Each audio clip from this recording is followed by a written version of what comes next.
Topic पर बात करने जा रहा हूं, वो टॉपिक हमारे व्यक्तित्व के विकास से जुड़ा हुआ है तथा हमारी सफलता से जुड़ा हुआ है।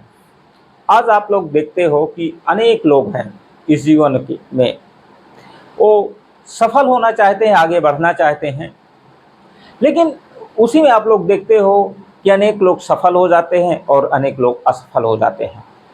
उसका कारण अगर हम विश्लेषण करें तो हम पाते हैं कि लोग लक्ष्य तो तय करते हैं, कोई मंजिल तो तय कर लेते हैं, लेकिन तरीकों को सही इस्तेमाल नहीं करते हैं।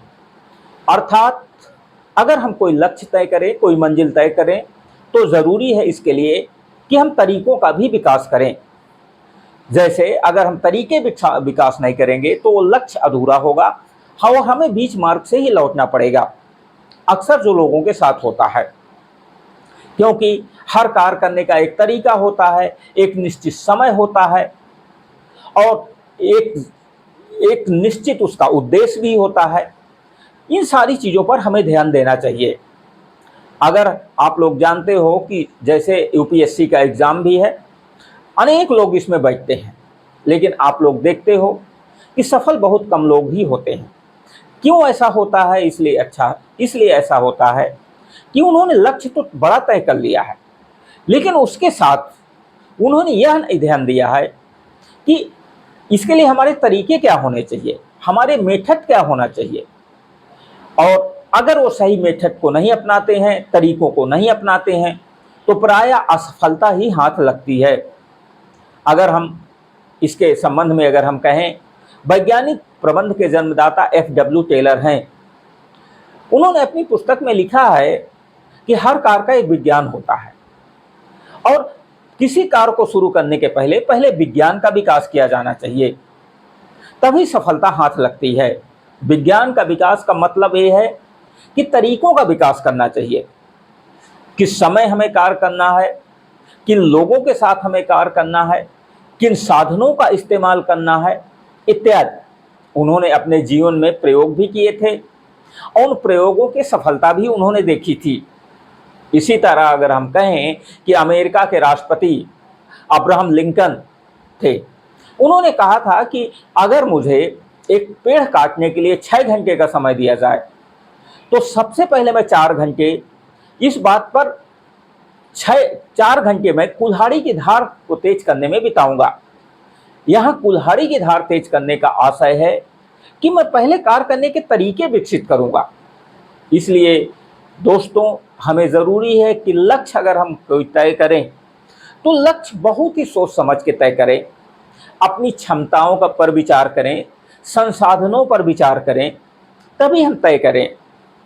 और जब तय कर लेते हैं तो हम प्रॉपर तरीकों का विकास करें कि हमें कौन से साधन अपनाना है, किस समय हमें कार्य शुरू करना है।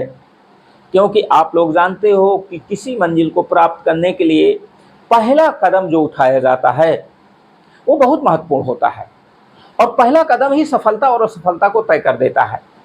आपका पहला कदम अगर सही तरीके से उठाया गया है तो ये पक्का है कि आपकी सफलता निश्चित होगी, लेकिन अगर पहला कदम ही गलत पड़ गया है तो सफलता भी संदिग्ध हो जाती है। जैसे अगर मैं कहूँ, बहुत से स्टूडेंट पढ़ाई का मेथड है, अगर हम कहें पढ़ते तो हैं, लेकिन बहुत से स्टूडेंट हैं पढ़ने का एक तरीका विकसित कर लेते हैं और उस तरीकों को अगर वो फॉलो करते हैं तो उसका परिणाम उन्हें बहुत ही बेहतर मिलता है। जैसे अगर मैं कहूँ, पढ़ने का सबसे सही समय होता है, आप लोगों ने भी अनुभव किया होता है, सुबह का। 4 घंटे अगर हम दोपहर में पढ़ें, वही अगर हम 2 घंटे सुबह उठ के पढ़ लेते हैं तो इक्वल होता है। ऐसा इसलिए होता है क्योंकि हमारे माइंड में ऑक्सीजन लेवल जो होता है सुबह अधिक होता है और दोपहर में वही कम होता है। और इसीलिए कहते हैं कि अगर हम समय का सही चुनाव कर लिया तो हमारी रिजल्ट भी सही ही परिणाम देता है, सही ही होता है। इसी तरह खाने पीने का भी होता है। कुछ लोग, आप लोगों की कोई दिनचर्या नहीं होती, कोई समय नहीं होता है, कोई टाइम नहीं होता है और जिसका परिणाम होता है उनका अस्वस्थ न होना, यह स्वास्थ्य में प्रॉब्लम होना। इसी तरह हमें खाने पीने का भी एक निश्चित समय विकसित करना चाहिए। इसी तरह लोगों से मिलने जुलने का भी समय विकसित करना चाहिए। इसी तरह लोगों से हमें बात करने का भी समय विकसित करना चाहिए। जिन व्यक्तियों से हमारे अनौपचारिक संबंध है, उनसे प्रायः हमें ऑफिस टाइम में बात नहीं करनी चाहिए, और जिन व्यक्तियों से हमारे औपचारिक संबंध है, प्रायः उनसे ऑफिस टाइम में हमें बात करना चाहिए। और अगर हम इसके विपरीत काम करते हैं तो उसका परिणाम हमें अच्छा नहीं मिलता है। इसीलिए कहते हैं हर व्यक्ति के लिए एक सही स्थान होता है, और उसी स्थान पर उसको अपने काम को शुरू करना चाहिए, प्रयोग करना। हर